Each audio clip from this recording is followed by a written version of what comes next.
আমাকে খুন করার চেষ্টা করা হয়েছে, কিন্তু আমি লজ্জায় কিছু বলিনি। এখন আবারও আমাকে খুন করার চেষ্টা করছে, কিন্তু কোথাও কোনো বিচার নেই। এখন কি করব আমি? আপনারাই বলেন। এর পরের পোস্টে তিনি লিখেছেন, এই ছবি আমার, এই ভয়ঙ্কর ছবি আমার। এপ্রিল 10, 2024। রোজার ঈদের আগের দিন আমাকে খুন করার চেষ্টা করে, আমার চেহারা নষ্ট করে দেয়। আমি সব বলবো, আমি আর পারছি না। আমার হাজবেন্ড আমাকে খুন করার চেষ্টা করছে, এখনও করছে। এরপর সর্বশেষ পোস্টে তিনি লিখেছেন, আমি আসলে লজ্জায় এতদিন কাউকে কিছু জানাইনি।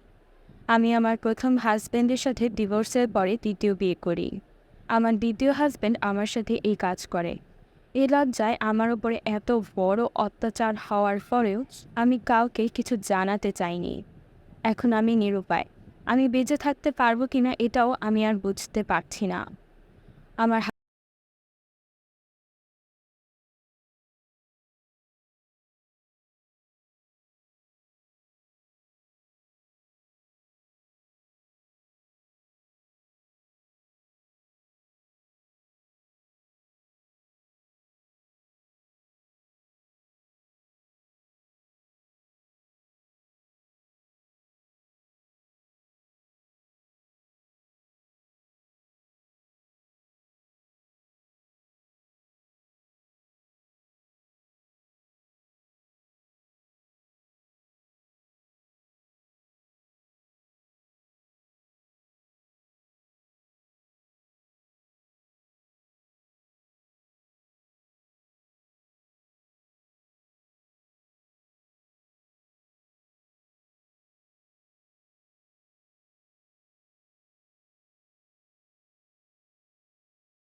সবার সাহায্য ছাড়া এখন আর বেঁচে থাকা কঠিন হয়ে গেছে।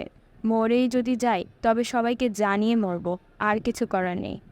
এইভাবে কি কেউ কাউকে মারতে পারে? আপনারাই বলুন। এরকম এক ভয়ানক কাণ্ড ঘটেছে এক মহিলার সাথে। এইরকমভাবে কি কেউ কারো স্ত্রীকে মারতে পারে?